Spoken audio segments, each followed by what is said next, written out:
let's go. Brian Shaw, 3, 2, 1.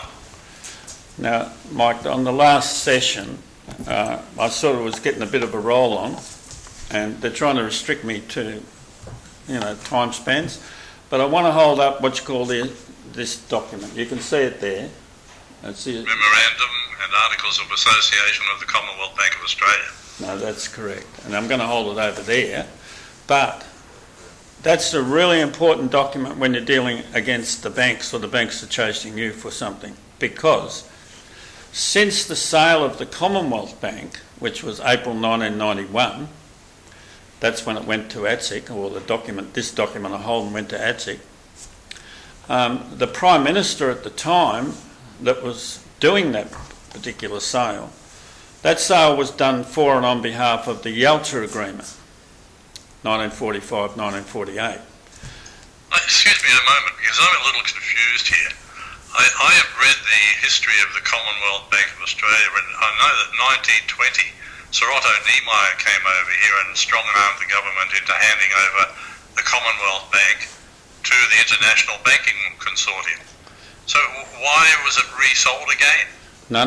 What you're actually saying is what you call backroom things were happening that never had the knowledge or consent of the people, the Australian people. So even today, they don't even know these articles exist. It went to ATSIC in April 1991, so they don't know all the things you're talking about because you went and did the homework. But what's left out in what you call the story of the Commonwealth Bank is it sort of finishes around 1945. But that's actually when it began.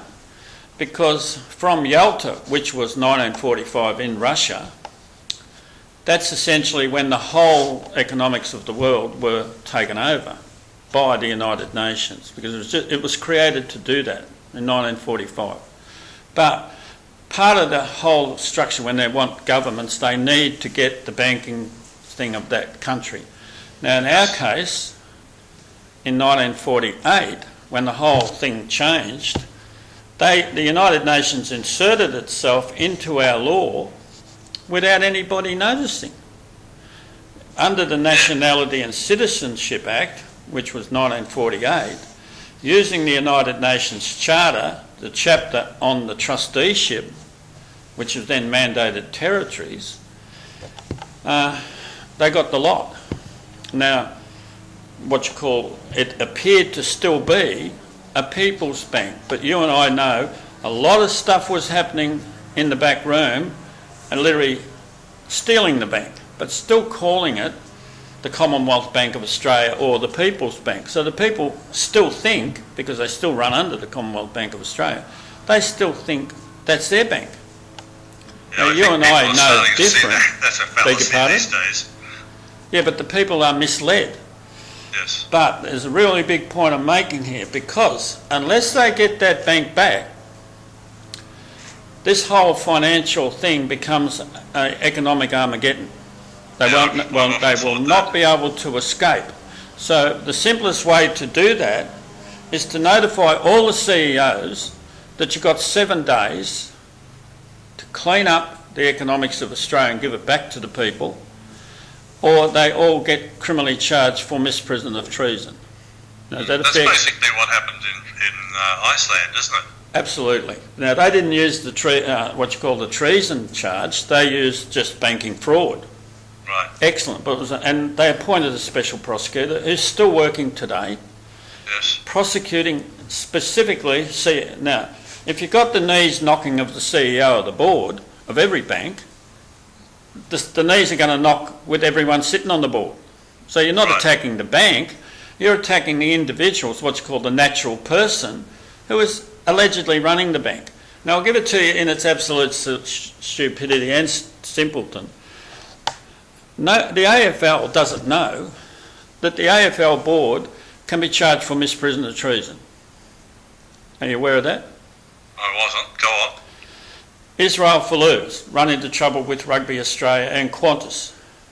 Right. All Israel Foulou has to do is criminally charge the CEO of Rugby Australia and Qantas. And this thing's going to rock and roll. Now, Israel Foulou at this point doesn't know that the Queen's removed. but he was playing under Rugby Australia, which is a corporation trading and functioning in Australia. But unfortunately, it cannot get its credentials to do that under Section 51 of the Commonwealth Constitution with the Queen gone. Now, someone would then say, in their absolute stupidity, but that was only West Australia.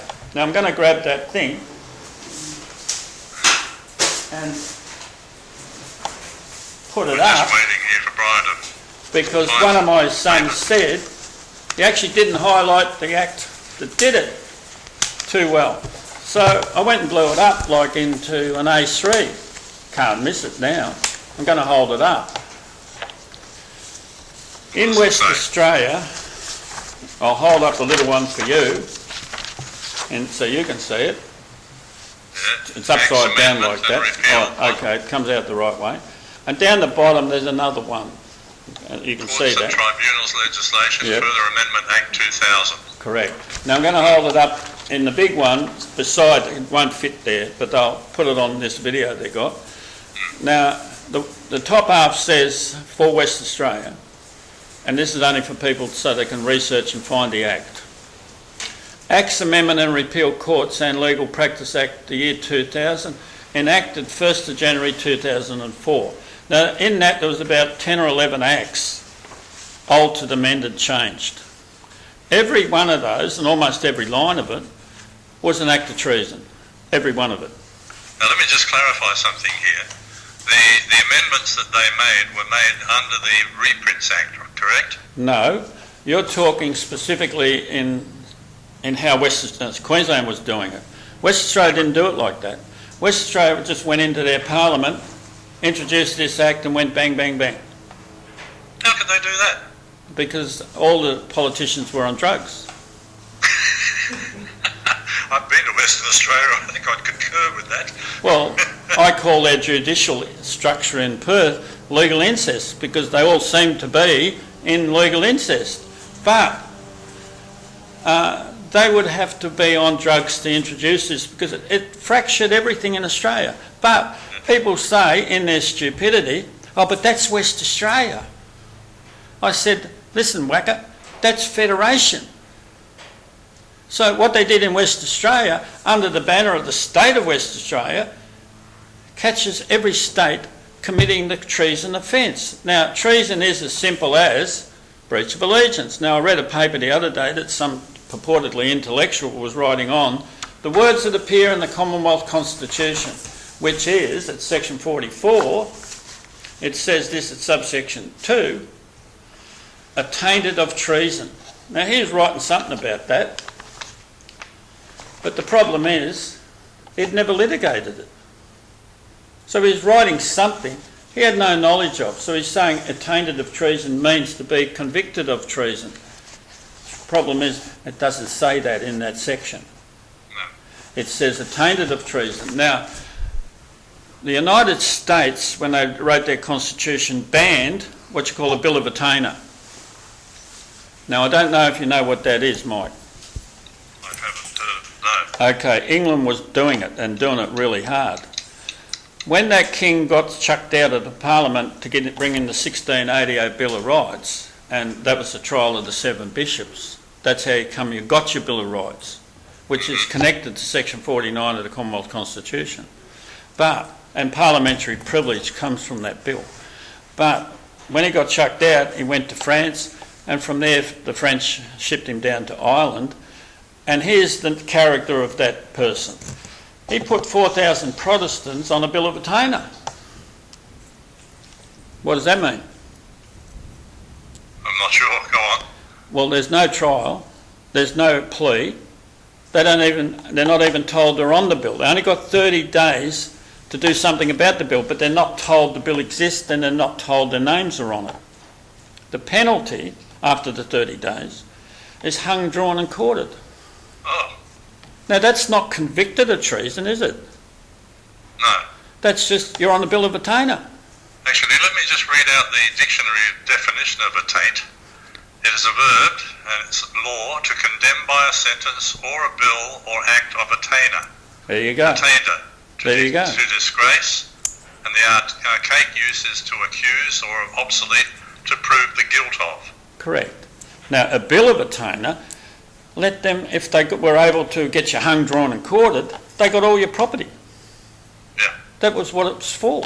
But by that, what you call deposed king sitting in Ireland, that's actually what he would have done in London or England if they had let him sit there. But the 7 bishops took him out. Now, the 7 bishops today, Church of England, where the hell are they? Because the Anglican Church doesn't know they're running without their Queen. Fair comment? Yeah. Well, then the Anglican Church can be dragged in for committing the treason, or i.e. the best charge is misprision of treason. That's just finding the treason and then finding out who's concealing it. Now, treason is, and that guy whose article I read the other night, it didn't define what treason is. Treason is breach of allegiance. Simple as. You don't have to go... Sorry, say that again. Treason is? Treason is breach of allegiance. Breach of allegiance. Yeah. Now, you only have to go back to that one I showed you there before, the one with Julia Gillard. That's about 150 pages. This one, Commonwealth, Yeah. the Constitution. Treason is fully explained in that document, what treason is. Now, one Supreme Court judge in Western Australia said to me, Mr. Shaw, what is the offence of treason? Now, that's actually the hub of this problem. What is that offence? Because there it is in section 44, subsection 2. Nobody knows how to run it. Now, when I've charged for misprision of treason criminally, along comes Damien Bugg, and I'll actually, if I can find my glasses, I'll read out the charge on Julia Gillard, which is still operative, it's still pending, still has to go to grand jury. Fair comment? Yes. Why? Because it's never been dealt with. Bugg took it over, but did he have jurisdiction to take it over? No, he didn't, because he couldn't take anything over. There was no point in going to work after January 1, 2004, because the Queen had been chucked out. Chucked the Queen out, he got no grant of power. This is the charge. This is for Julia Gillard. On 1st of January 2004, the Government of Western Australia at Perth, Western Australia. Now, when you do a criminal charge like that, you've got to say the date and the place of the offence. Otherwise, it'll get chucked out for having no detail. Inclusive of the executive, legislative and judicial arms, in agreement with the Commonwealth. Now, do you understand what I meant by that? Because they put the Commonwealth into that Act. That Acts Amendment Repeal Courts and Legal Practice Act. Problem is, how'd they get us in if they automatically concluded we can chuck the whole Commonwealth in, but that's us. And because they've taken us out of the Constitution. Well, they took the Queen out.